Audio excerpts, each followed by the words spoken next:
SSC group C মামলায় চূড়ান্ত chargesheet জমা পড়ল আলিপুরের বিশেষ আদালতে। এই চার্জশিট জমা দিল সিবিআই। এই চার্জশিটে রয়েছে ভিডিও ফুটেজের উল্লেখ, কিভাবে পরিকল্পনা করে বিনা পরীক্ষায় পাশ করানো যেত তার উল্লেখ রয়েছে এই চার্জশিটে।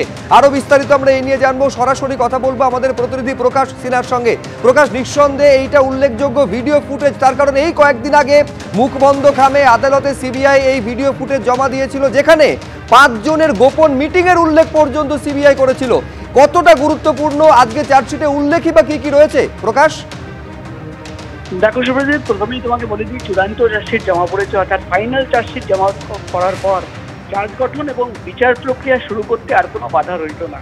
অর্থাৎ সুপ্রিম কোর্টের যে নির্দেশ ছিল যে 2 মাসের মধ্যে চার্জ গঠন করতে হবে এবং বিচার প্রক্রিয়া শুরু করতে হবে, তাতে কোনো বাধা রইল না, যেহেতু আজকে ফাইনাল চার্জশিট জমা পড়েছে। এই চার্জশিটে আমরা যেটা দেখতে পাচ্ছি বা সিবিআই সূত্রের খবর, যে ভিডিও ফুটেজের উল্লেখ রয়েছে। তোমার মনে থাকবে যে মে মাসের 16 তারিখে সিবিআই তরফে আবেদন করা হয়েছিল যে তারা 5 জনের কণ্ঠস্বরের নমুনা সংগ্রহ করতে চায়। তার মধ্যে তুমি জানো ইতিমধ্যেই 5 জনের নমুনা সংগ্রহ করা হয়েছে এবং এই চার্জশিটে জানানো হয়েছে যে সেই নমুনা সংগ্রহ করে তারা দিল্লির ফরেন্সিক ল্যাবে পাঠিয়েছেন। আর সুবীরেশ ভট্টাচার্য, সমাজিৎ আচার্য, পর্ণা বসু সহ 5 জন। এবং চার্জশিটে যেটা দাবি করা হচ্ছে যে লিস্ট বেরোনোর 2 সপ্তাহ আগে একটি বৈঠক করা হয়েছিল।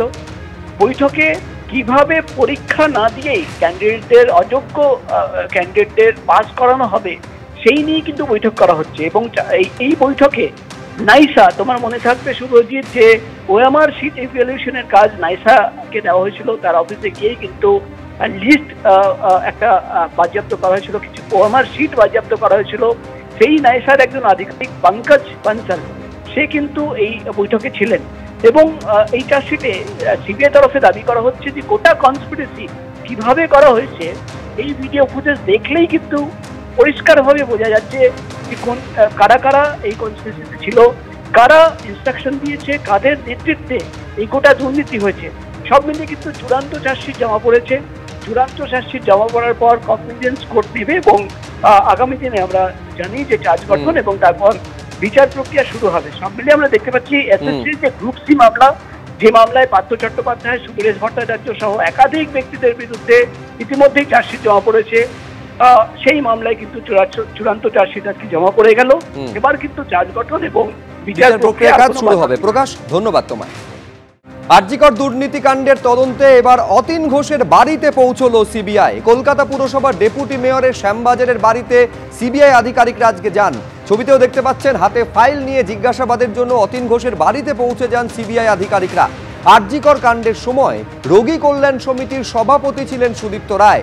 আরজিকর মেডিকেলে মহিলা চিকিৎসককে ধর্ষণ এবং খুনের সময় রোগী কল্যাণ সমিতির সদস্য ছিলেন কাশীপুর বেলগাছিয়ার তৃণমূল বিধায়ক। আরো বিস্তারিত আমরা জানবো, সরাসরি কথা বলবো আমাদের প্রতিনিধি ময়ূখ ঠাকুর চক্রবর্তীর সঙ্গে। ময়ূখ, এই যে জিজ্ঞাসাবাদ পর্বটি কোন কোন বিষয় জানতে চাইছে সিবিআই ডেপুটি মেয়রের কাছ থেকে? দেখো, ডেপুটি মেয়রের নাম কিন্তু একাধিক জায়গায় চলে এসেছিল আরজিকরের ঘটনার পর। মূলত 2টো মামলা হয়েছিল, একটা রেপ এবং মার্ডারের, যেটা মেন মামলা, এবং সেটা ছাড়াও আর একটা মামলা হয়েছিল যেটা আরজিকর হাসপাতালের ভেতরে সিন্ডিকেট রাজ, দুর্নীতি, সেই মামলা।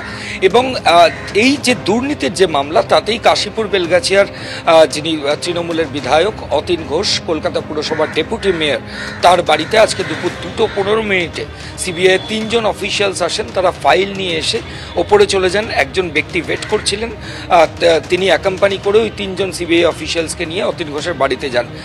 যেটা এখনো পর্যন্ত জানা যাচ্ছে যে যেহেতু রোগী কল্যাণ সমিতির সদস্য ছিলেন, ঠিক সেই জায়গা থেকেই অতীন ঘোষকে সিবিআই আধিকারিকরা জিজ্ঞাসাবাদ করতে চান।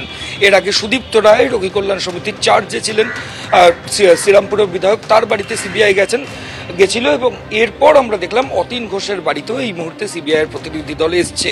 আমরা এই মুহূর্তে দেখো, সরাসরি আমাদের ক্যামেরা পার্সন প্রবীর সামন্ত দেখাচ্ছে, আমরা বাড়ির নিচে রয়েছি। কলকাতা পুরসভার deputy mayor, Kolkata municipal corporation গাড়ি কিন্তু এখানেই রয়েছে।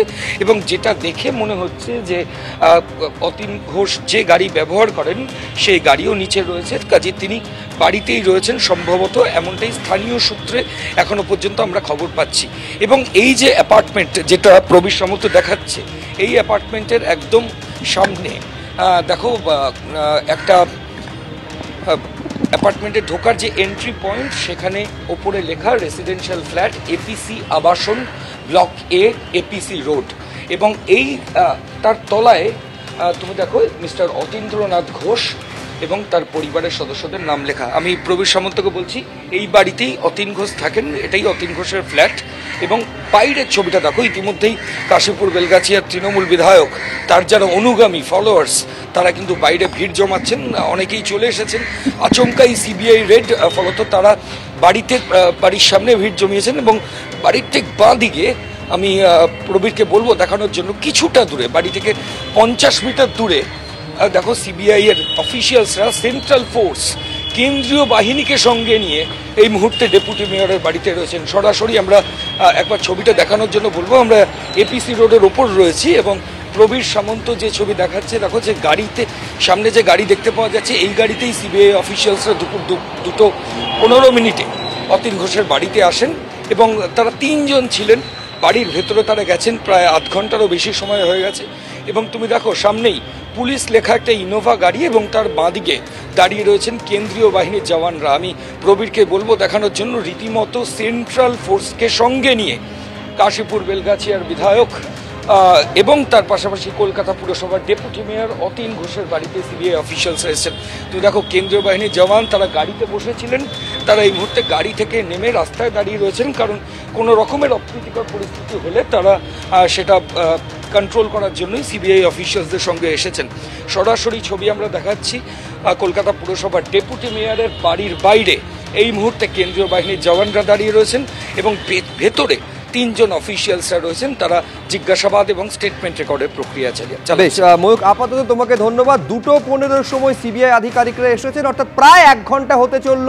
এখনো পর্যন্ত অতীন ঘোষকে জিজ্ঞাসাবাদ পর্ব সবটা কিন্তু সিবিআই আধিকারিকরা এখনো চালিয়ে যাচ্ছেন আরজি কর দুর্নীতির কাণ্ডে। এখন এই আরজি করের সঙ্গে কিভাবে অতীন ঘোষ যুক্ত, পুরো বিষয়টা আমাদের আরেক প্রতিনিধি ঝিলম করঞ্জায় থেকে জেনে নেব। ঝিলম, যে সময়ে দুর্নীতির অভিযোগ করা হচ্ছে বা যে সময় আরজি করের এই ভয়াবহ ঘটনাটি ঘটেছিল, সেই সময় আরজি করের রোগী কল্যাণ সমিতির সদস্য ছিলেন স্থানীয় বিধায়ক হিসেবে অতীন ঘোষ। এবং এই যে রোগী কল্যাণ সমিতির যে কাঠামো, সেই কাঠামোতে সভাপতি একজন থাকেন, যেমন সেই সময় ডক্টর সুদীপ্ত রায় ছিলেন। যে ঘটনাটা, ভয়াবহ ঘটনাটা যখন হয়েছিল, তখন ডক্টর সুদীপ্ত রায় ছিলেন, বা দুর্নীতির যখন সময়ের অভিযোগটা হয়েছিল, তখন ডক্টর সুদীপ্ত রায় চেয়ারম্যান ছিলেন।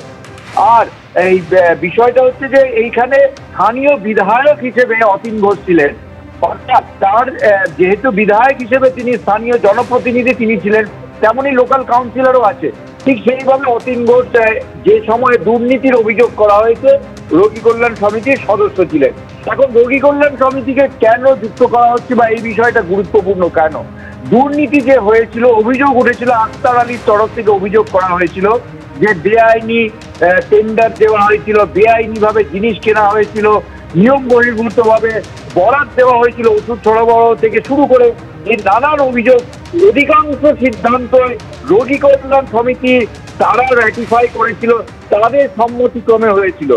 ঘটনাচক্রে রোগী কল্যাণ সমিতিতে অবশ্যই একদিকে যেমন চেয়ারম্যান থাকেন, তেমনই থাকেন সেই মেডিকেল কলেজের প্রিন্সিপাল সদস্য থাকেন, সেই মেডিকেল কলেজের ভাইস প্রিন্সিপাল থাকেন, বিভাগীয় প্রধানরাও থাকেন। তবে এই যে বিষয়টা যখন দুর্নীতি হয়েছিল, যেহেতু ডক্টর সুদীপ্ত রায়ের বাড়িতেও যাওয়া হয়েছিল, ঠিক তেমনই অতীন ঘোষের বাড়িতেও যাওয়া হয়েছে। ঘটনাচক্রে তিনি স্থানীয় বিধায়ক এবং কলকাতা পুরসভার ডেপুটি মেয়র। ধন্যবাদ ছিলাম। প্রায় 1 ঘন্টা হতে চললো, এখনো পর্যন্ত সিবিআই এর আধিকারিকরা তারা ডেপুটি মেয়র অতীন ঘোষের বাড়িতে রয়েছেন। রোগী কল্যাণ সমিতির সদস্য ছিলেন অতীন ঘোষ, কাশীপুর বেলগাছিয়ার তিনি তৃণমূল বিধায়ক। এখনো পর্যন্ত জিজ্ঞাসাবাদ পর্ব চলছে।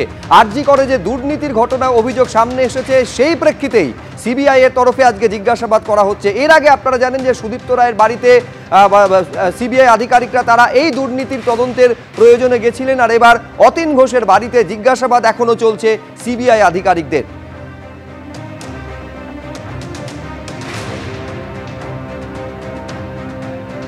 শ্যামবাজারে কলকাতা পুরসভার ডেপুটি মেয়রের যে বাড়ি, সেইখানে সিবিআই আধিকারিকরা 2:15 নাগাদ তারা পৌঁছন, হাতে ফাইল নিয়ে তারা পৌঁছন। এখনো পর্যন্ত সেই জিজ্ঞাসাবাদ পর্ব চলছে। সেন্ট্রাল ফোর্স বা কেন্দ্রীয় বাহিনীর জওয়ানদের নিয়ে একেবারে অতীন ঘোষের বাড়িতে, শ্যামবাজারের বাড়িতে পৌঁছে যান সিবিআই আধিকারিকরা। এটা আমরা লক্ষ্য করছি যে নির্বাচনের মুখোমুখি ঠিক মাননীয় মুখ্যমন্ত্রী তিনিও উদ্বেগ প্রকাশ করেছেন, সবাই উদ্বেগ প্রকাশ করেছে।